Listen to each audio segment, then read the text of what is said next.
அது அவர் நாமம் உண்மை, அவர் அடையாளம் உண்மை, அவர் ஆதாரம் சேனைகளின் கர்த்தர். உண்மை, அது அவர் நாமம் உண்மை, அவர் அடையாளம் உண்மை, அவர் ஆதாரம் சேனைகளின் கர்த்தர். ஏசாயா தீர்க்கதரிசன புத்தகம் 41ஆம் அதிகாரம் 10ஆம் வசனத்தை மீண்டுமாக நாம் வாசிப்போம். நீ பயப்படாதே, நான் உன்னுடனே இருக்கிறேன். திகையாதே, நான் உன் தேவன். நான் உன்னை பலப்படுத்தி உனக்கு சகாயம் பண்ணுவேன். என் நீதியின் வலது கரத்தினால் உன்னை தாங்குவேன். ஹல்லேலூயா, ஹல்லேலூயா. கர்த்தருடைய பரிசுத்த நாமத்துக்கு மகிமை உண்டாகட்டும். இந்த நாளிலும் நாம் கடந்த ஞாயிற்றுக்கிழமை ஆராதனையில் இந்த வார்த்தை குறித்து நாம் தியானித்தோம். கர்த்தர் தம்முடைய ஜனங்களுக்கு வாக்குத்தத்தமான வார்த்தை மாத்திரமல்ல, அவர் செய்கிற நன்மைகளையும் குறித்து நாம் ஒரு பகுதியை கடந்த நாட்களில் கடந்த வாரத்தில் நாம் வாசித்தோம், தியானித்தோம். எத்தனை பேர் விசுவாசிக்கிறீங்க? ஹல்லேலூயா. அப்படியானால் உண்மையாகவே தேவன் தம்முடைய ஜனங்களோடு கூட இருந்து அவர் 3 நன்மைகளை இந்த வசனத்தின் மூலமாக செய்கிறத, ஆசீர்வாதங்களை செய்கிறத நம்ம வாசித்தோம். கடந்த பகுதியில் ஒரு பகுதியை மாத்திரம் நம்ம வாசித்தோம். தேவன் நமக்கு அவர் பலப்படுத்துகிற தேவனாக இருக்கிறார், நம்மை பலப்படுத்துகிற தேவனாக இருக்கிறார் என்பதை குறித்து கடந்த வாரத்தில் நம்ம தியானித்தோம். கர்த்தருடைய சபையில் வந்தால்தான் நீங்கள் பலப்பட முடியும் என்பதை கடந்த வாரத்தில் நம்ம தியானித்தோம். இந்த நாளிலும் கர்த்தர் அவருடைய சித்தத்தின்படியே நம்மை நடத்துவாராக. வேதத்திலிருந்து நாம் இன்னொரு பகுதியை நாம் வாசிக்க போகிறோம். இது என்ன தலைப்பில் இருக்குதுன்னா, கர்த்தர் நமக்கு சகாயம் பண்ணுகிற தேவன். அல்லேலூயா, இல்லையா? நம்ம வாசித்தோம், கர்த்தர் நம்மை பலப்படுத்துகிறார், நமக்கு சகாயம் பண்ணுகிறார், அவருடைய நீதியின் வலது கரத்தினால் நம்மை தாங்குகிறார். இந்த 3 காரியத்தை குறித்து நம்ம இந்த நாளில் நாம் தொடர்ந்து தியானித்து வருகிறோம். இன்றைக்கு 2வது காரியமாக கர்த்தர் நமக்கு அவர் சகாயம் பண்ணுகிற தேவனாக இருக்கிறார். அல்லேலூயா. வேதத்தில் நாம் வாசிப்போம் என்று சொன்னால் 1 ராஜாக்கள் புஸ்தகம் 17ஆம் அதிகாரம் 8ஆம் 9ஆம் வசனத்தை ஒரு வாசிக்க கேட்கலாம்.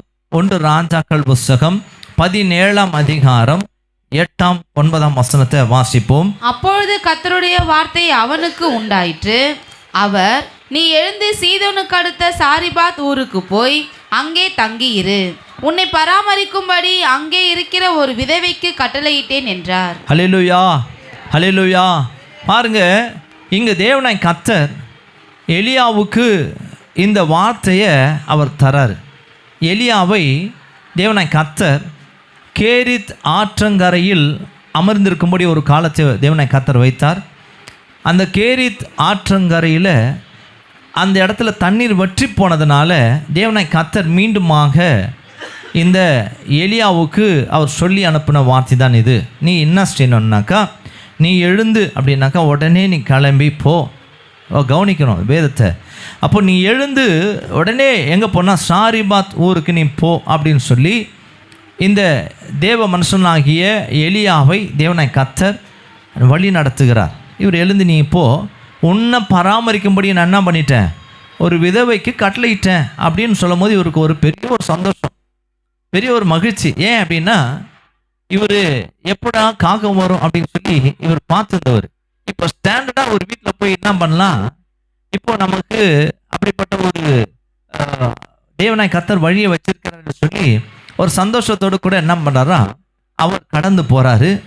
இந்த சாரிபாத் ஊர் அந்த எல்லையில் வந்தபோது அங்கே ஒளிமுக வாசல் என்கிறதான ஒரு என்ட்ரன்ஸ் பகுதி, அதாவது எல்லா ஊர்களிலும் ஒரு நுழைவாயில் இந்த ஒளிமுக வாசல் என்று சொல்லக்கூடிய ஒரு இடத்துல இந்த எலியா வரார். இந்த எலியா வந்து என்ன செய்கிறாரா, அங்கே அவர் பார்க்குறாரு யார் கர்த்தரால் தெரிந்து கொள்ளப்பட்ட இந்த விதவை என்று சொல்லி.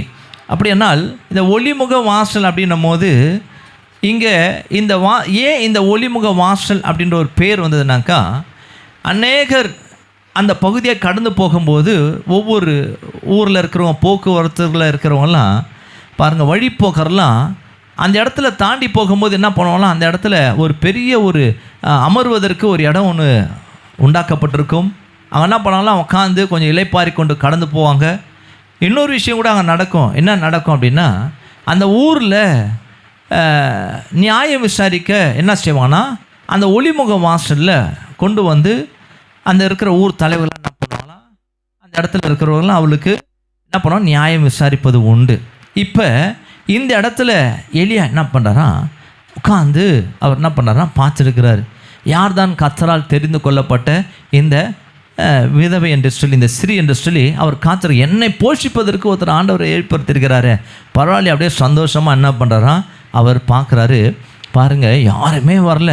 ஆனால் ஒரே ஒரு ஸ்திரீ மாத்திரம், ஒரே ஒரு அம்மா மாத்திரம் என்ன பண்ணுறாங்கன்னா, ஏதோ ஒரு மூலையில் அவர் கண் எதிர்க்க படுற போல என்ன பண்ணாலும் விறகுகளை அவங்க பொறிக்க கொண்டிருக்கிறத இவர் பார்க்குறார். நீங்கள் வேதத்தை வாசிக்கலாமே, வாசிப்போம் 9ஆம் வசனம். நீ எழுந்து சீதோனுக்கு அடுத்த சாரிபாத் ஊருக்கு போய் அங்கே தங்கியிரு, உன்னை பராமரிக்கும்படி அங்கே இருக்கிற ஒரு விதவைக்கு கட்டளையிட்டேன் என்றார். தொடர்ந்து வாசிப்போம் அடுத்த வசனம். அப்படியே அவன் எழுந்து சாரிபாத்துக்கு போனான். அந்த பட்டணத்தின் ஒளிமுக வாசலுக்கு அவன் வந்தபோது அங்கே ஒரு விதவை விறகு பொறுக்கி கொண்டிருந்தாள். அவன் அவளை பார்த்து கூப்பிட்டு, கவனிக்கணும், 10ஆம் வசனம் சொல்லுகிறது, அவன் அவளை பார்த்து கூப்பிட்டு, நான் குடிக்கிறதற்கு கொஞ்சம் தண்ணீர் ஒரு பாத்திரத்தில் எனக்கு கொண்டு வா என்றான். போதும். அல்லேலூயா. பாருங்க, முதல் இவர்கள் கர்த்தரால இவள் தெரிந்து கொள்ளப்பட்டவர்களா அப்படி என்பதை இவள் அறிந்து கொள்வதற்கு ஒரு காரியத்தை என்ன பண்ணுறதுன்னா, தேவ பிள்ளைங்களா இல்லையா என்பதை பார்ப்பதற்கு ஒரு காரியத்தை அவங்க என்ன பண்ணுறாங்கன்னா இவர் சோதித்து பார்க்கிறார். என்ன சோதித்து பார்க்கிறார்னா, இந்த ஸ்ரீதான் கர்த்தரால் தெரிந்து கொள்ளப்பட்டவர்களா அல்லது என்னை போஷிப்பதற்கு கர்த்தர் இவர்களை தெரிந்து கொண்டாரா என்பதற்கு அடையாளமாக இருக்கிறதே அந்த அம்மா தான்.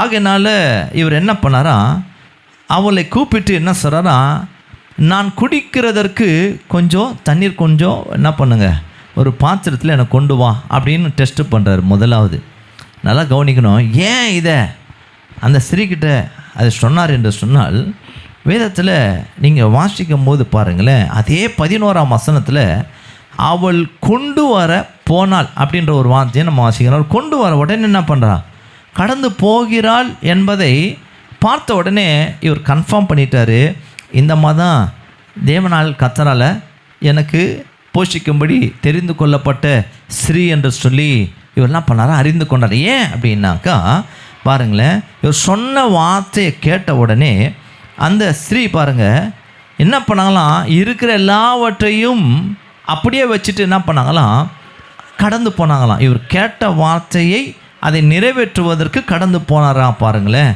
இதை எதை காட்டுகிறது என்று சொன்னால் கீழ்ப்படிதலை காட்டுது. இவர் சொன்ன போது இவருக்கு 1000 பிரச்சனை இருக்குது. யாருக்கு, அந்த அம்மாவுக்கு 1000 பிரச்சனை இருக்குது. பின்பதாக சொல்லுகிறத நம்ம வாசிக்கிறோம். எவ்வளோ நெருக்கம் இருக்குது, எவ்வளோ உபத்திரம் இருக்குது, எவ்வளோ பாடுகள் இருக்குது. அடுத்த வேலைக்கே என்ன இல்லை, அவங்களுக்கு உணவே இல்லை. ஆகிலும் அதன் மத்தியிலும் தேவ மனுஷனுடைய வார்த்தையை அப்படியே கேட்டு அதை மாத்திரம் கீழ்ப்படிந்து செய்தார்களாம். முதலாவது அல்லேலூயா.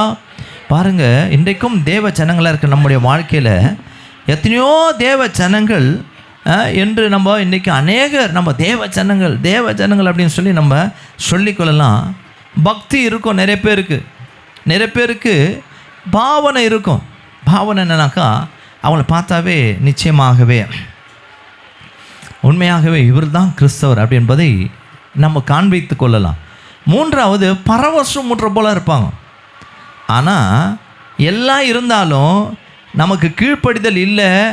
தேவனுடைய வார்த்தையை கேட்டு என்னால் நடக்க முடியல, ஊழியர்கள் தேவனுடைய வசனத்தை சொன்னால் கீழ்ப்படிய முடியல அப்படின்னாக்கா அவங்க வாழ்க்கையில் பாருங்களேன், அது ஒரு நன்மையும் கொண்டு வராது. ஒரு மனுஷன் உயரத்தில் போகணுன்னாக்கா அவன் எந்த படியை முதல் ஸ்டார்ட் பண்ணால் கீழ்ப்படி தான் ஸ்டார்ட் பண்ணணும். இங்கே தொட்டால் தான் அங்கே போக முடியும். ஒரு மனுஷன் கீழே ஒரு படி ஏறாமல் மேல் வீட்டாரில் என்ன பண்ணுறது, நீங்கள் எல்லாரும் இன்றைக்கி வந்திருக்க முடியாது. யாருன்னா ஏறி வந்தீங்களா, ஏணி மூலமாக ஏறி வந்தீங்களா, இல்லை, கீழ்ப்படியில் வந்தோம் இல்லையா. முதல் படி கீழ்ப்படி தான். அந்த படி மூலமாக தான் என்ன பண்ணியிருக்கோம் மேலே, அப்போ வந்திருக்கிறோம் இல்லையா. இப்போது கீழ்ப்படிதல் ஒவ்வொரு தேவ பிள்ளைகளுக்கும் ரொம்ப அவசியம். இந்த அம்மாவுக்கு கன்ஃபார்ம் பண்ணார் முதல் டெஸ்ட்டில், அவன் பாஸ் ஆகிட்டான். என்ன பாஸ் ஆகிட்டான்னா, ஓ இவங்க சொன்ன வார்த்தைக்கு கீழ்ப்படுகிறாங்கப்பா, இவங்கள தான் கர்த்தர் என்ன பண்ணார்னா ஆசீர்வாதம் என்னை போஷிக்க தெரிந்து கொண்டார் அப்படின்னு சொல்லி அவர் என்ன பண்ணாலாம் அறிந்து கொண்டாராம். பாருங்களேன், இன்றைக்கும் அநேக தேவ ஜனங்கள், இன்றைக்கும் தேவ ஜனங்களுக்கு நம்ம அநேக காரியம் தேவனுக்கு செய்யலாம். நீங்கள் பணத்தின் மூலமாக, பொருள் மூலமாக கர்த்தருக்கு எல்லா விதமான கணத்தை செலுத்தலாம். ஆனால் எல்லாவற்றை பார்க்கலும் தேவனை கர்த்தர் ஒன்று பெருசாக பார்க்குறார். அல்லேலூயா. என்னன்னாக்கா தேவனுடைய வார்த்தைக்கு கீழ்ப்படிதலை அவர் எல்லாவற்றுக்கும் மேலாக அதை கவனிக்கிறார். 1000 நன்மைகளை நம்ம செய்கிறவெல்லாம் இருக்கலாம், ஆனால் கீழ்ப்படிதல் இல்லைனாக்கா தேவனை கர்த்தர் அதை எதையுமே நம்ம கீழ்ப்படியாததுனால எந்த நன்மையும் நம்மகிட்ட என்ன பண்ணுறதில்ல, அவர் விரும்புகிறதே இல்லை. இல்லையா? எல்லாவற்றையும் மாறு இருக்கு. ஏன்னாக்கா நம்ம ஒரு கீழ்ப்படியாமல் என்ன பண்ணுதான் எல்லா நன்மைகளையும் தேவனை கர்த்தர் அவர் அங்கீகரிக்காமல் பாருங்களேன். இந்த தேவனை கர்த்தர் பாருங்கள், இந்த கீழ்ப்படிதலை மாத்திரம் நம்ம வாழ்க்கையில் அவர் எதிர்பார்க்கிறார். வேதத்தில் நீங்கள் வாசிப்பீங்கன்னாக்கா கீழ்ப்படியல் இல்லாமல் நம்ம 1000 நன்மைகளை கர்த்தர் செய்தாலும் அதை ஒன்றையுமே கர்த்தர் என்ன பண்ணுறதில்ல, அவர் விரும்புகிறதே இல்லையா. வேதத்தில் 1 சாமுவேல் புத்தகம் 15ஆம் அதிகாரம் 8ஆம் 9ஆம் வசனத்தை நம்ம வாசிப்போம் என்று சொன்னால், அன்றைக்கு முதல் ராஜாவாகிய சவுலை சாமுவேல் ஆகிய தேவ மனுஷனிடத்துல கர்த்தர் சொல்லி, இந்த சவுலை என்ன பண்ணு, அமலேக்கியாவுக்கிட்ட அனுப்பு, அந்த அமலேக்கியரை முற்றிலுமாக என்ன பண்ணுமா, ஒரு ஜீவன் கூட இல்லாதபடிக்கு எல்லாவற்றையும் அழித்து போடு அப்படின்னு சொல்லி அவங்ககிட்ட ஒரு வார்த்தையை சொல்லி அனுப்புகிறாரு. இந்த சாமுவேல் அப்படியே என்ன பண்ணுறாரா, சவுல்கிட்ட சொல்கிறாரு. வாசிக்கலாமா? 1 சாமுவேல் புத்தகம் 15ஆம் அதிகாரம் 8ஆம் 9ஆம் வசனத்தை நம்ம வாசிப்போம். அமலேக்கியரின் ராஜாவாகிய ஆகாகை உயிரோடே பிடித்தான், ஜனங்கள் யாவரையும் பட்டய கருக்கினாலே சங்காரம் பண்ணினான். சவுலும் ஜனங்களும் ஆகாகையும் ஆடு மாடுகளில் முதல் தரமானவைகளையும் 2ஆம் தரமானவைகளையும் ஆட்டுக்குட்டிகளையும் நலமான எல்லாவற்றையும் அழித்து போட மனதில்லாமல் தப்ப வைத்து அற்பமானவைகளும் உதவாதவைகளுமான சகல வஸ்துக்களையும் முற்றிலும் அழித்து போட்டான். அல்லேலூயா. பாருங்களேன், இவர் யாருக்கு என்ன செய்யணும்னு நினைச்சாருன்னா, இவர் போய் அந்த இடத்துல போய் யுத்தம் பண்ணுறார். யுத்தம் பண்ணும்போது அங்கே இருக்கிற மனுஷர்களை அழிக்கிறார். அங்கே இருக்கிற எல்லாவற்றையும் என்ன பண்ணான்னா, ஒரு தேசத்தை அழிக்கும் போது என்ன பண்ணோன்னா எல்லாரையும் கொன்று என்ன பண்ண தீ கொளுத்துவது அந்த நாட்களில் வழக்கம். அப்போது அவர் என்ன பற்றியும் அழிச்சிட்டு எதை மாத்திரம் அவங்களுக்கு அழிக்க மனசு இல்லைன்னா, கொழுமையாக இருக்கிற மிருக ஜீவன்களை அழிக்க மனசு இல்லை. ஆனால் இவர் என்ன நினச்சாருன்னா, இந்த கொழுமையாக இருக்கிறதெல்லாம் வேஸ்ட்டாக அழிந்து போகிறதை காட்டிலும் யாருக்கு கொண்டு போய் கொடுக்கலாம் அப்படின்னாக்கா, இதை நம்ம பலி செலுத்தும்படி ஆண்டவருக்கு பயன்படுத்திக்கலாம் அப்படின்னு சொல்லி அவன் என்ன பண்ணான்னா, அங்கே இருக்கிற இந்த அமலேக்கியருடைய எல்லா கொழுத்த ஜீவன்கள்லாம் என்ன பண்ணானா, அவன் அழிக்காமல் அதையெல்லாம் உயிரோடு கூட வச்சானான். ஆனால் இது கர்த்தருக்கு என்ன ஆச்சானா, மனஸ்தாபமாகிடுச்சான். அல்லேலூயா. நான் சொன்னதை செய்யலை, நான் சொன்னதை என்ன பண்ணல, செய்யலை. ஆனால் அவனுக்குள்ளே என்ன விருப்பம் இருந்துச்சு, இதெல்லாம் ஆண்டவருக்கு நான் செலுத்தணும் அப்படின்னு சொல்லி அவன் ஆசையாக இருந்தான். இவ்வளோத்தையும் ஆண்டவருக்கு கொழுமையாக இருந்தாலும் ஆண்டவர் செலுத்தணும் அப்படின்னு ஆசையாக இருந்தாலும் கர்த்தர் பாருங்க அவன் கீழ்ப்படியலை அப்படின்னு சொல்லி அவனை ராஜாவாக்கினதுக்காக நான் மனசாப்படுறேன் அப்படின்னு நினைச்சாரான். பாருங்களேன், அப்படிப்பட்ட சூழ்நிலை சாமுவேல்கிட்ட சொல்லி அனுப்புறார். நீ போ, அவன்கிட்ட போய் சொல்லு அப்படின்னு சொல்லி இந்த சாமுவேலை கர்த்தர் ஏவி அனுப்புறார். இந்த சாமுவேல் சவுல்கிட்ட வர. வாசிக்கலாமா? 15ஆம் அதிகாரத்தில் 20ஆம் வசனத்திலிருந்து 23 வரைக்கும் வாசிப்போம். கவனிங்க.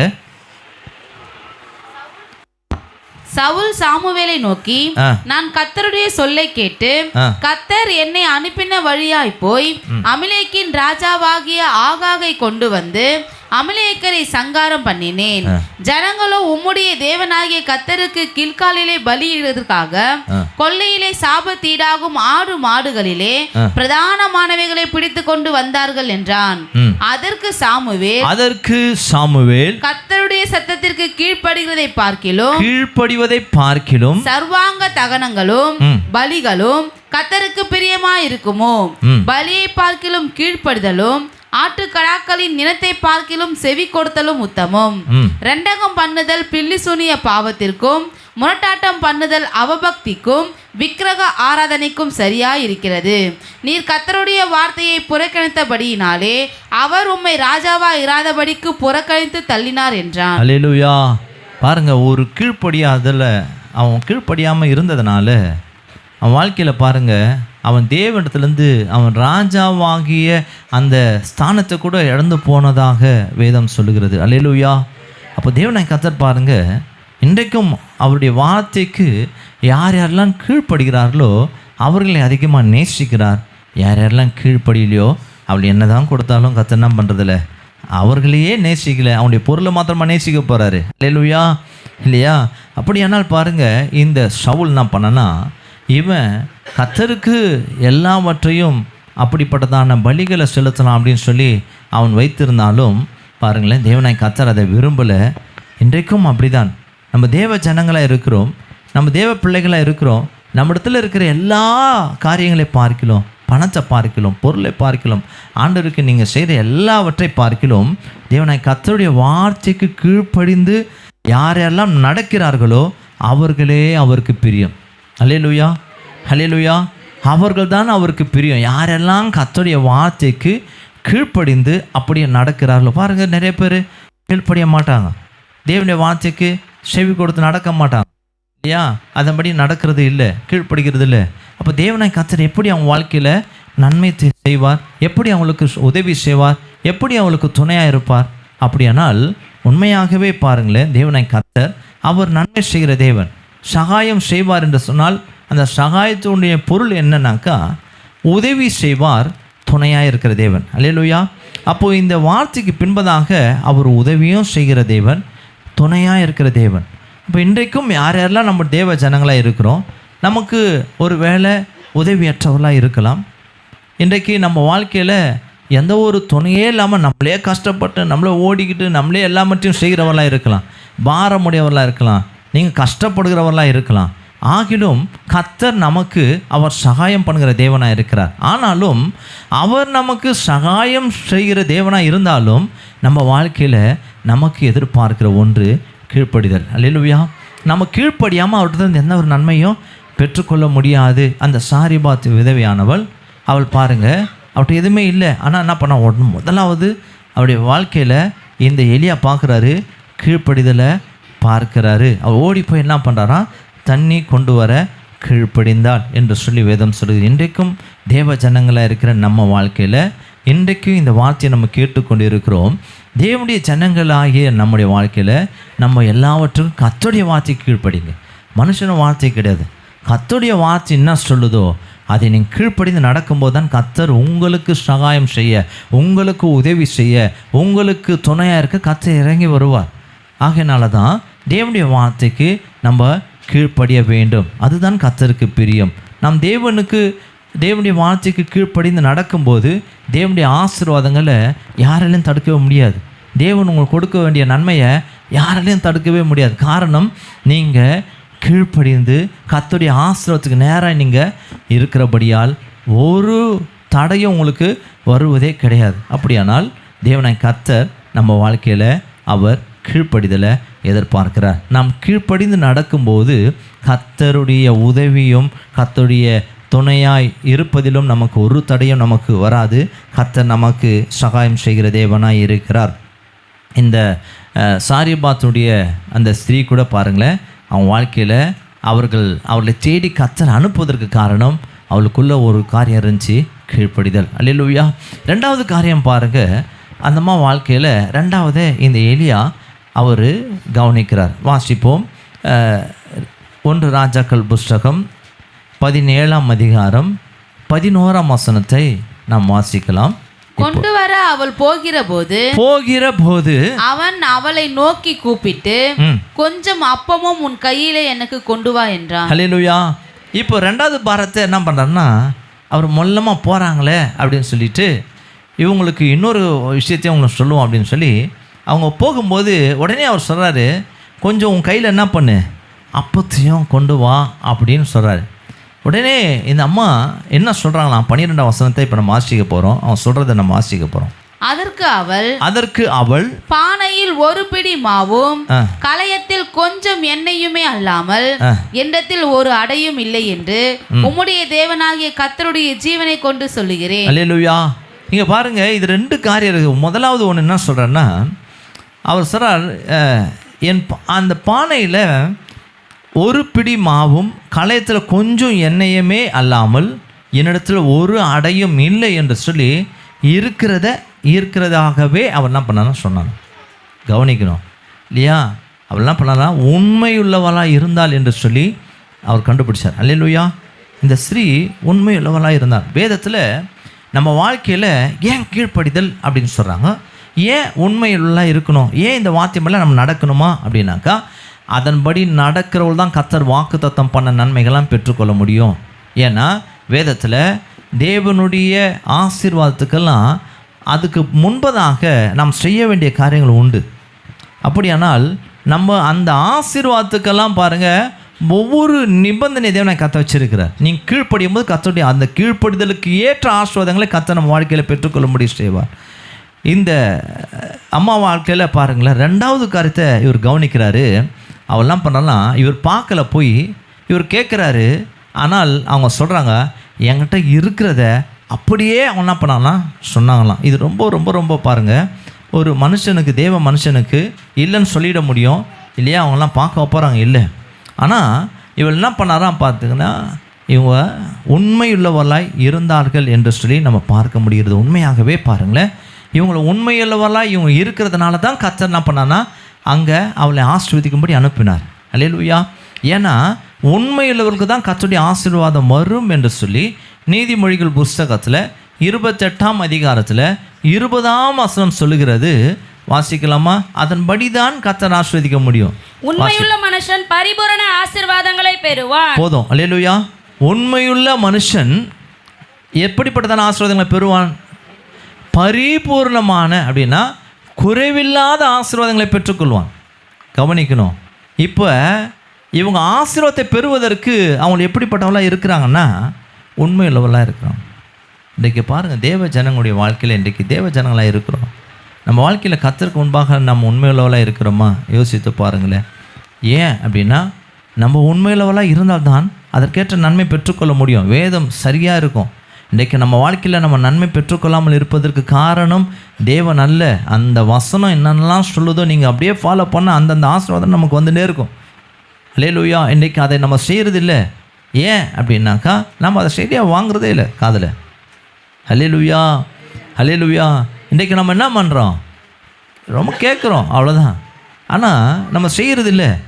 அப்போ தேவனாய் கர்த்தருடைய ஆசீர்வாதமெல்லாம் எல்லாவற்றுக்கும் தேவனாய் கர்த்தர் ஒரு நிபந்தனை வச்சிருக்கிறார். நீங்கள் எதெல்லாம் கர்த்தருடைய கட்டளையெல்லாம் நீங்கள் கீழ்ப்படிந்து கர்த்தர் என்னெல்லாம் சொல்கிறார் அதன்படி நீங்கள் செய்யும்போது, கர்த்தர் எப்படியெல்லாம் நீ மாற வேண்டும் என்று சொல்லி அவருடைய சித்தத்தின்படி நடக்கும்போது கர்த்தர் என்னவெல்லாம் அதற்காக வச்சிருக்கிறாரோ அந்த ஆசீர்வாதத்தெல்லாம் மழையாக உங்களுக்கு வந்துனே இருக்கும். அல்லேலூயா. அதை யாராலும் தடுக்க முடியாது. ஆனால் நம்ம அதை செய்யாததுனால நம்ம ஜெபம் பண்ணுறோம், நம்ம எல்லா காரியங்களும் செய்கிறோம். இதை பண்ணால் ஆண்டவர் தருவாரா, அதை பண்ணால் ஆண்டவர் செவி கொடுப்பாரா, இப்படி நான் செஞ்சால் செய்வாரா, இதை தான் நம்ம செய்கிறோமே தவிர கர்த்தருடைய வேதத்தின்படி என்ன சொல்லுதோ அதன்படி நீங்கள் சரியாக நீங்கள் செய்துவீங்கன்னு சொன்னால் உங்கள் நன்மைகளுக்கு ஒரு நாளும் யாருமே தடையாக வர முடியாது. நம்ம நினச்சிக்குவோம் சில வேளை உங்கள் நன்மைக்கு இவங்க தடை அவங்க தடை அப்படியெல்லாம் நினச்சிக்குவோம். இவங்களால தான் அவங்களால தான் அப்படின்னு சொல்லி நினைப்போம். அப்படியெல்லாம் கிடையாது. நீங்கள் கர்த்தருக்கு நேராக மாறிங்கன்னா உங்களுக்கு தேவனாய் கர்த்தர் ஆசீர்வதிப்பார். யார் கர்த்தருக்கு நேராக மாறுறாங்களோ அவங்கள தான் கர்த்தர் ஆசீர்வதிப்பார். அல்லேலூயா. தேவ ஜனங்களாக இருக்கலாம், ஆனாலும் நம்ம வாழ்க்கையில் கர்த்தர் நம்மளை ஆசீர்வதிக்க முடியாது சில காரியத்தில். ஏன் அப்படின்னா அவருடைய வார்த்தையின்படி யாரெல்லாம் கீழ்ப்படுகிறார்களோ, அவருடைய வார்த்தையின்படி யாரெல்லாம் கேட்டு நடக்கிறார்களோ அவர்கள் தான் பாருங்களேன் கர்த்தரால் ஆசீர்வதிக்கப்பட முடியும். அப்படியானால் இந்த ஸ்ரீ வாழ்க்கையில் உண்மையுள்ளவளாக இருக்கிறத அவர் என்ன பண்ணாராம், அவள் கண்டுபிடித்தார் என்று சொல்லி நான் பாருங்கள். அவர் சொல்கிறான் அப்படியே தேவனாய் கர்த்தர் பாருங்கள், உண்மையாகவே இன்றைக்கு நம் தேவ ஜனங்களாக இருக்கிறோம். நம்ம தேவ ஜனங்கள் நம்ம வாழ்க்கையில் கர்த்தர் உண்மையை அவர் என்ன பண்ணுறாருன்னா அவர் எதிர்பார்க்கிறார். உங்களிடத்துல உண்மையை கர்த்தர் எதிர்பார்க்க முடிய வாழ்க்கையில் குடும்பத்தில் எல்லாவற்றிலையும் நான் இதுதான் சொல்லுவேன். ஏன்னா வேதம் தான் சொல்லுது. அப்போது உண்மையை நம்ம வாழ்க்கையில் நம்ம எப்படின்னாக்கா உண்மையாக வாழணும். அப்போ எந்த நன்மைகள் இல்லாமல் போனாலும் பரவாயில்ல, உண்மையாக வாழ்ந்து பாருங்க. அல்லேலூயா. ஒரு நமக்கு பாருங்களேன், ஒரு உதவியும் இல்லாமல் இருந்தாலும் பரவாயில்ல, உங்களுக்கு ஒத்தாசை யாருமே இல்லாமல் இருந்தாலும் பரவாயில்ல, நமக்கு சொத்து இல்லை, பணம் இல்லை, நமக்கு ஒரு வேளை பொருள் இல்லை, வசதி இல்லை, இல்லையா, பட்டம் இல்லை, பதவி இல்லை, எதுவும் இல்லைனாலும் பரவாயில்ல, ஆனால் நீங்கள் இருக்கிறதுல நீங்கள் உண்மையாக இருந்து பாருங்க. ஹல்லேலூயா. கர்த்தர் உண்மையுள்ளவர்களுக்கு அவர் என்ன பண்ணுவாரா, அவர் பரிபூர்ணமான நன்மைகளை யாரும் உங்களுக்கு தராமல் போனாலும் கர்த்தரே உங்களுக்கு தருவார். ஹல்லேலூயா, ஹல்லேலூயா. இந்த சாரிபாத் ஊர் விதவை அவங்களுடைய வாழ்க்கையில் கூட சாப்பாட்டுக்கு வழி இல்லை. கவனிக்கணும், அடுத்த வேலைக்கு என்ன இல்லை, சாப்பாட்டுக்கு வழி இல்லை, வாழ்வதற்கு வழி இல்லை, அவங்களுக்கு யாருக்கு உதவி செய்யறதுக்கு ஆள் இல்லை, அவங்களுக்கு சப்போர்ட் பண்ணுறதுக்கு எதுவுமே இல்லை. ஆனால் இவங்க கர்த்தருக்கு முன்பாக உண்மை உள்ளவர்களாக இருந்தாங்க. ஹல்லேலூயா.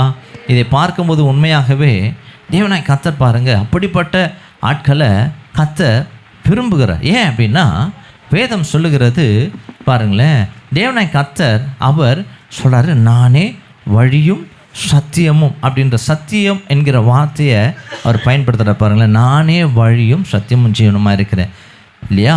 அப்போது இயேசு கிறிஸ்து சத்தியம், அவர்னா உண்மையுள்ளவர், நம் தேவன் உண்மையுள்ளவர், நம்மை அழைத்தவர் உண்மையுள்ளவர். ஆகையினால அவருடைய பிள்ளைகள் என்று சொல்லுகிற நாம் உண்மையுள்ளவராய் வாழணும் இந்த பூமியில். ஹல்லேலூயா, ஹல்லேலூயா. வேதம் சொல்லுகிறது பாருங்களேன், இதற்கு மாறாக ஒன்று இருக்குது. யோவான் எழுதின சுவிசேஷ புஸ்தகத்தில் 8ஆம் அதிகாரம் 44ஆம் வசனம் அதற்கு எதிர்மறையாக இருக்குது. தேவ ஜனங்க இப்படியும் வாழ முடியும், ஆனால் தேவனுடைய ஆசீர்வாதத்தை பெற்றுக்கொள்ள முடியாது. வாசிக்கலாம்.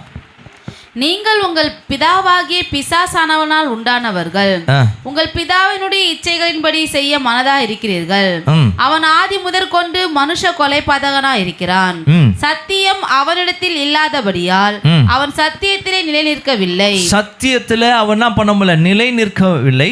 அவன் பொய்யனும் பொய்க்கு பிதாவுமா இருக்கிறபடியால் அவன் பொய் பேசும்போது தன் சொந்தத்தில் எடுத்து பேசுகிறான். பாருங்களேன். ஹல்லேலூயா. அப்போ தேவனாய் கர்த்தர் பாருங்க, ரெண்டு பேருக்கும் பொருந்தில்லை. பார்த்தீங்களா, பிசாசு நம்ம என்ன பண்ணுறான், அவனால் உண்மையில் நிற்க முடியல, ஆனால் தேவனாய் கர்த்தர் உண்மையாக இருக்கிறார். ஹல்லேலூயா. அப்போ நம்ம தேவ ஜனங்களாக இருக்கிறோம், ஆனால் அப்படியே வாழ முடியும். கவனிக்கணும், அப்படியே வாழ முடியும். இந்த உலகத்துக்கு ஏற்றபடி நம்ம என்ன பண்ண முடியும், அப்படியே வாழ முடியும். ஆனால் தேவனுடைய ஆசீர்வாதத்தை பெற்றுக்கொள்ள முடியாது. பார்வைக்கு தேவ ஜனங்களாக இருக்கலாம், ஆனால் நம்ம பாருங்கள், தேவனிடத்துலேருந்து வேதத்தின்படி நம்ம தேவனுடைய ஆசீர்வாதங்களை பெற்றுக்கொள்ள முடியாது. வேதம் என்ன சொல்லுகிறதோ அதன்படி நம்ம கீழ்ப்படிந்து அதன்படி நாம் நடக்கும்போது தான் அதில் இருக்கிற தேவனாய் கர்த்தர் அதுக்காக வச்சிருக்கிற நன்மைகளை நாம் பெற்றுக்கொள்ள முடியும். அப்படியானால் இந்த விதவியானால் பாருங்கள், வாழ்க்கையில் வாழ்வதற்கே வழியே இல்லை, ஆனால் ஒன்று மாத்திரம் அவங்கள என்ன பண்ணால் கடைப்பிடித்து வாழ்கிறாங்கன்னாக்கா உண்மையுள்ளவர்களாக இருக்கிறாங்க. அப்படியானால் பாருங்கள், இன்றைக்கும் இயேசு கிறிஸ்து வாழ்க்கையில் கூட அவர் வாழ்ந்த நாட்களில் ஒரு சம்பவத்தை நீங்கள் நினச்சி பார்த்தீங்கன்னா, வேதம் சொல்லுகிற மத்திய சுவிசேஷ புஸ்தகத்தில் அவர் உண்மையுள்ளவரில் அவர் என்ன பண்ணார்னா, அவர் விரும்புகிற தேவன். மத்திய சுவிசேஷ புஸ்தகம் 25ஆம் அதிகாரத்தில் 14 30 வரைக்கும் இருக்குது.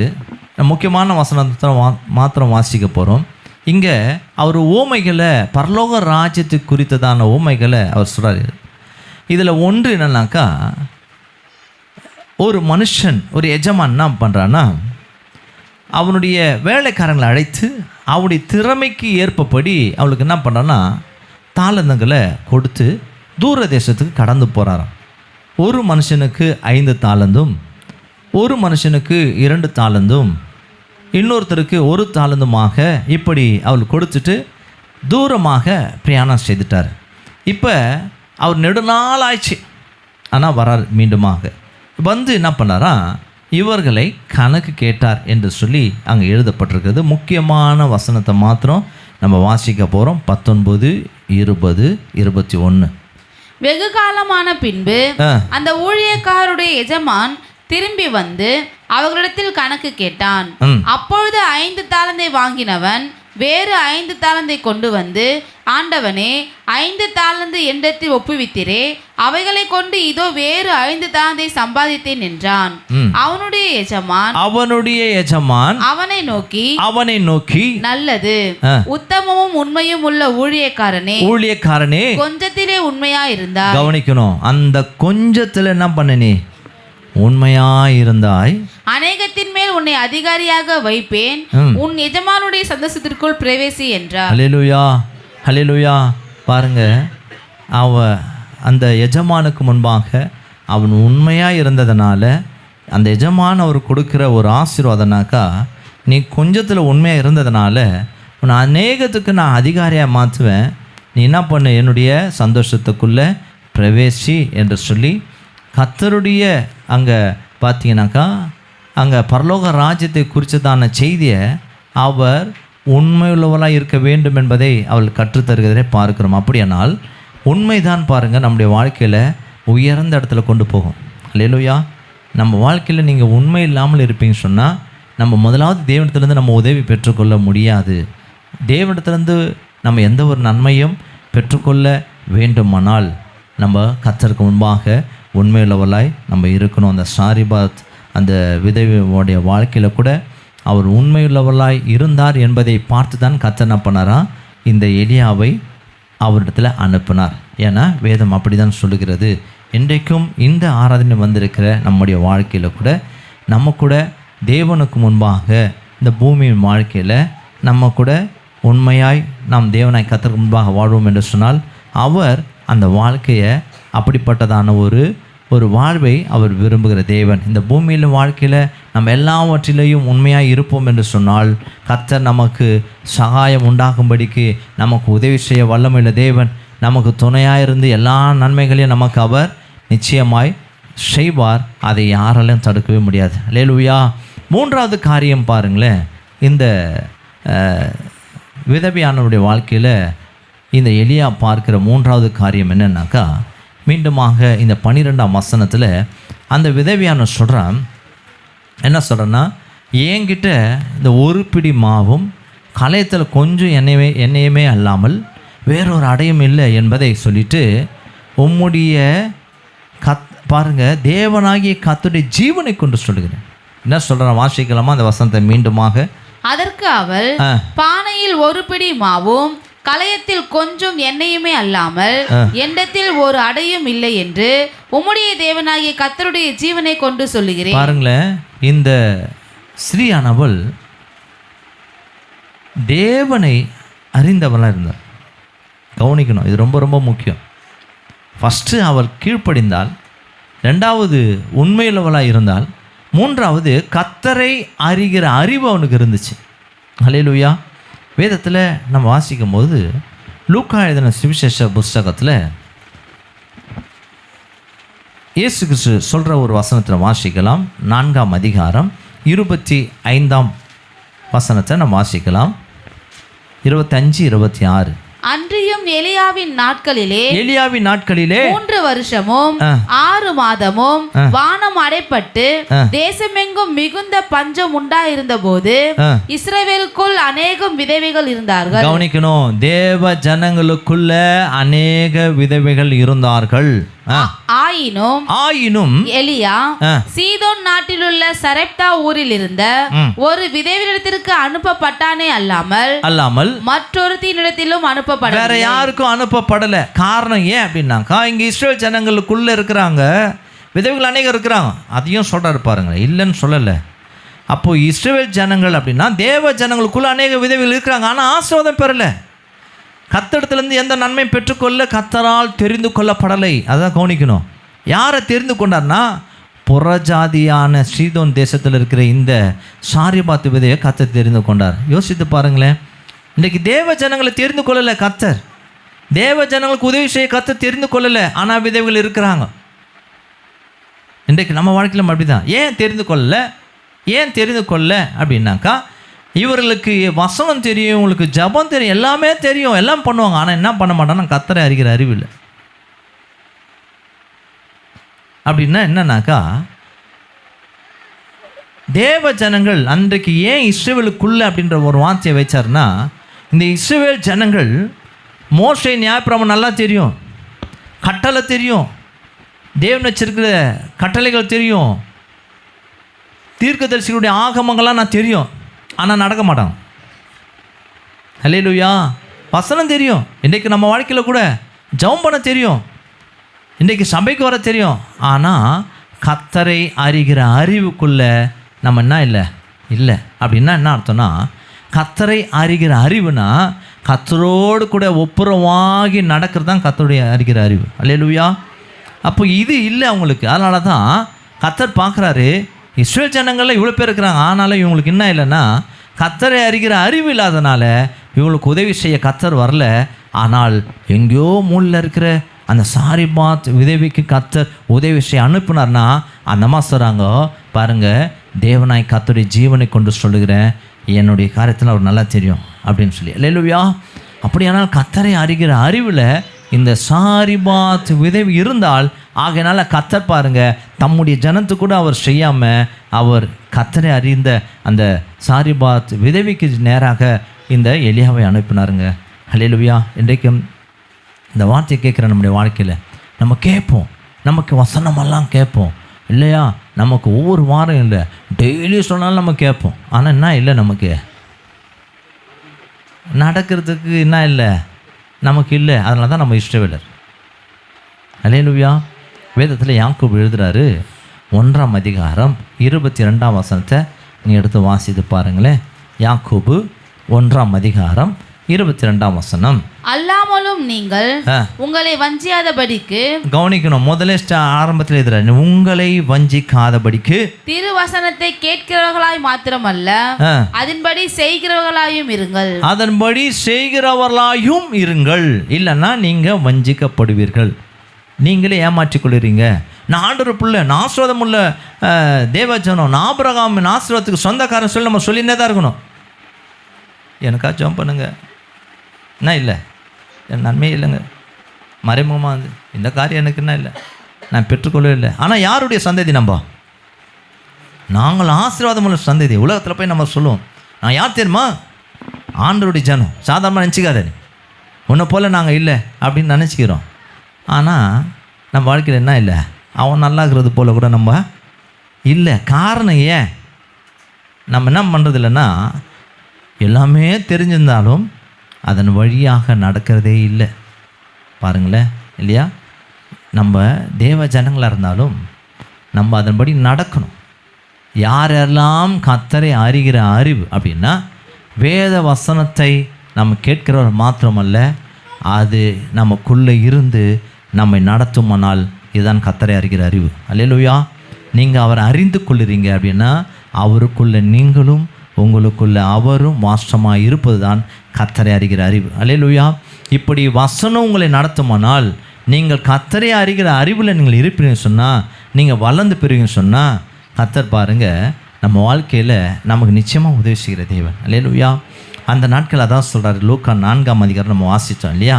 இஸ்ரவேலுக்குள்ளே அநேகம் இருக்கிறாங்க, ஆனால் கர்த்தர் அவங்கள பார்க்கல.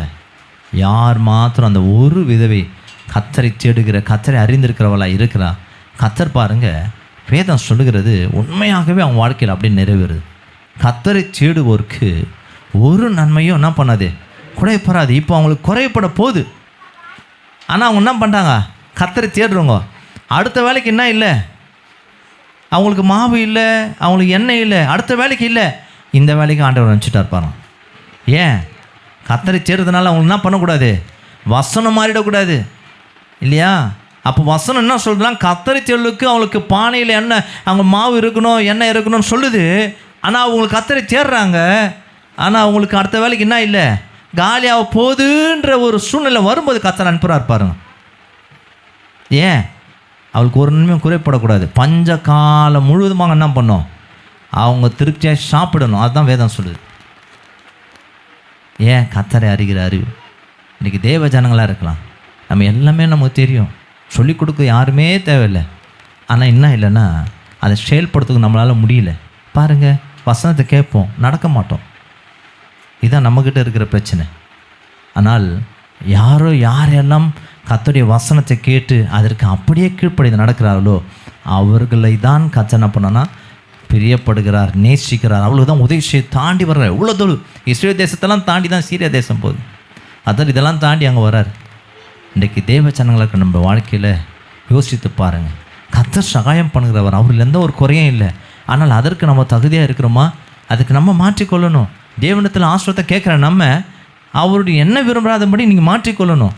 அப்படி நம்ம மாற்றிக்கொள்ளும்போது தான் கர்த்தர் நம்ம வாழ்க்கையில் நன்மைகளை பெற்றுக்கொள்ள முடியும். ஆகையினாலே இந்த சாரிபாத் விதவை வாழ்க்கையில் கர்த்தரை அறிகிற அறிவை அவர்கள் கண்டார்கள். தேவனாய் கர்த்தரை அவர் சொல்கிறார், இவர் கூட சொல்ல, சாரிபாத் உதவி சொல்கிறா எலியாவுக்கு, உம்முடைய தேவனாய் கர்த்தருடைய ஜீவனை கொண்டு நான் சொல்கிறேன் அப்படின்னு சொல்லி. அல்லேலூயா.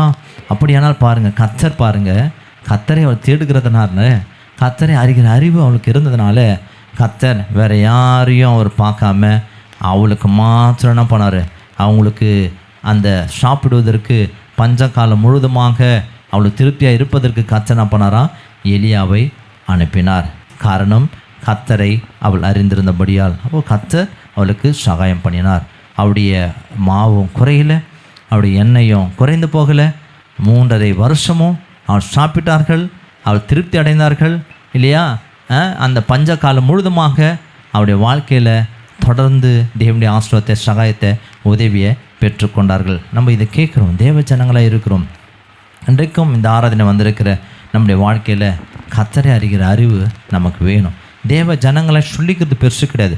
கர்த்தர் நம்முடைய இருத்தை பார்க்கும்போது கர்த்தர் நம்ம எப்படிலாம் நடக்கிறோம் என்பதை அவருக்கு நல்லா தெரியும். அல்லேலூயா. அந்த அம்மாவுக்கு ஏன் அனுப்புகிறோன்னா, அவங்க அந்த மாதிரி நடந்தாங்க. அவங்க உண்மையில் இருக்கிறதே கர்த்தர் அறிந்திருந்தார்.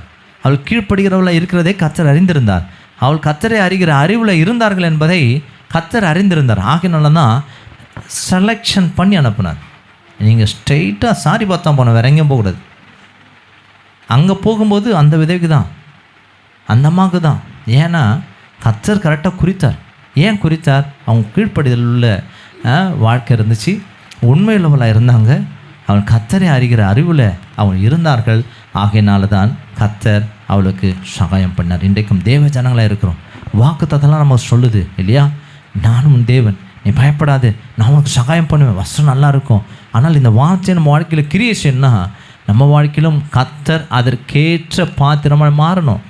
நம்ம மாறாமல் தேவனுங்கிற கர்த்தரத்தில் நம்ம சகல நன்மையை நம்ம எத்தனை ஆண்டுகள் ஜெபம் பண்ணாலும் நம்ம பெற்றுக்கொள்வதற்கு கஷ்டம். கவனிக்கணும், நீ மாறு, நான் மாறணும். வேதத்தில் நீ எந்த சைடு வேதத்தில் திரும்பி பார்த்தாலும், நீ திரும்ப, நான் உன்னை திரும்பணுவார், நீ கேளு அப்போ கொடுப்பணுவார். ஏன்? அவருடைய சித்தத்தின்படி நம்ம எப்போல்லாம் கரெக்டாக என்னெல்லாம் சொல்கிறாரோ அப்படியெல்லாம் நம்ம செய்தால் தான் கர்த்தரும் அதற்கேற்ற பலனை நமக்கு தர முடியும். நம்ம ஜெபம் பண்ணுறது பெருசு கிடையாது. நம்ம சரியாக இருந்து ஜெபம் பண்ணி பாருங்கள், கர்த்தர் உங்கள் வாழ்க்கையில் நன்மை செய்வார். அல்லேலூயா. ஜெபிக்கலாம். இன்றைக்கி எல்லாருமே இதெல்லாம் பண்ணலாம். ஆனால் கர்த்தர் நமக்கு வைத்திருக்க கட்டளையின்படி நடந்து ஜெபம் பண்ணி பாருங்கள். கர்த்தர் நமக்கு வைத்திருக்க கட்டளையின்படி நீங்கள் செய்து பாருங்கள்.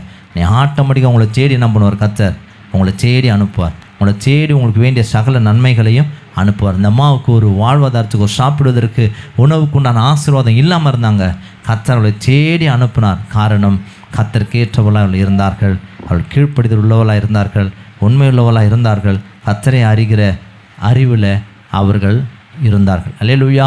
இன்றைக்கும் தேவ ஜனங்களுக்கு நம்முடைய வாழ்க்கையில் கூட தேவனாய் கர்த்தரை நம்ம அவருடைய வார்த்தைக்கு கீழ்ப்படிய வேண்டும். தேவனுடைய கண்களுக்கு முன்பாக நாம் உண்மையுள்ளவளாக இருக்க வேண்டும். தேவனை அறிகிற வார்த்தை, அவருடைய வார்த்தை நமக்குள்ளே நிலைச்சிருக்கணும். அவருடைய வார்த்தையின்படி நீங்கள் நடப்பீங்கன்னு சொன்னால் உங்கள் வாழ்க்கையில் தேவனாய் கர்த்தர் உங்களுக்கு உங்கள் நன்மைகளை, நீங்கள் இன்ன வரைக்கும் தேடிக்கொண்டிருப்பீங்க, உங்கள் நன்மைகளை கொடுப்பதற்கு கர்த்தர் உங்களுக்கு நேரம் அனுப்புவார். ஹல்லேலூயா, ஹல்லேலூயா. நம்ம எல்லோரும் கண்களை மூடலாமா? இந்த நாளிலும் தேவனாய் கர்த்தருடைய ஜனங்களாக இருக்கிறோம். நம்ம செவி கொடுத்து நம்ம கேட்டு அதன்படி கீழ்ப்படிந்து நடக்கணும். 2வது, கர்த்தருக்கு முன்பாக உண்மையுள்ளவளாக இருக்கணும். 3வது, அவருடைய வார்த்தையை நம்ம கேட்குறது மாத்திரமல்ல, அதில் நம்ம நிலைத்திருக்கும்போது கர்த்தர் உங்களுக்கு அவர் சகாயம் பண்ணுகிற, உதவி செய்கிற, துணையாக இருக்கிற, உங்களுக்கு சப்போர்ட் பண்ணுகிற, உங்களுக்கு வேண்டிய சகல நன்மையும் கொண்டு வருகிற அவர் தேவனாக இருப்பார். ஹல்லேலூயா, ஹல்லேலூயா. இன்றைக்கு நம்ம வாழ்க்கையில் யோசித்து பாருங்கள். அந்த சாரிபாத் ஊர் விதவி அவர்கள் வாழ்க்கையில் இதெல்லாம் இருந்ததை கர்த்தர் அறிந்தார். இன்றைக்கு என் வாழ்க்கையில் அப்படி இருக்கிறதா இல்லையா என்பதை நீங்கள் யோசித்து பாருங்கள். அப்படி நம்ம வாழ்க்கையில் கர்த்தருக்கு ஏற்றபடி நம்ம திரும்பும்போது கர்த்தர் நம்மையும் அவர் பாருங்கள் நமக்கு வேண்டிய நன்மைகளையும் பெற்றுக்கொள்ளும்படி அவர் என்ன பண்ணுவார்? நமக்கும் நன்மை செய்த சகாயம் பண்ண அவர் வல்லமையுள்ள தேவனாக இருக்கார். நம்ம கண்களை மூடி தேவனை கர்த்தரை நோக்கி நாம் துதிக்கலாமா? தேவனை கர்த்தர் இன்றைக்கு அவர் நமக்கு செய்திருக்கிற நன்மைகள் பாருங்கள். அவர் நமக்கு சகாயம் பண்ணுகிற தேவன். எல்லாம் எழுந்து நின்று தேவனை கர்த்தரை நோக்கி நாம் பார்க்கலாமா? ஹல்லேலூயா, ஹல்லேலூயா. அவர் நமக்கு சகாயம் பண்ணுகிற தேவனாக இருக்கிறார். உங்களுக்கு உதவி செய்கிற தேவன், உங்களுக்கு துணையாக இருக்கிற தேவன் நம் தேவன். இன்றைக்கு நம்ம செய்ய வேண்டிய காரியத்தை நம்ம செய்யும்போது கர்த்தர் நம்ம வாழ்க்கையில் அவர் உங்களுக்கு நிச்சயமாகவே உதவியும் துணையுமாய் இருப்பார். அல்லேலூயா. எல்லாம் கண்களை மூடி ஜெபிக்கலாமா? ஆமென். ஜெயம் கோடு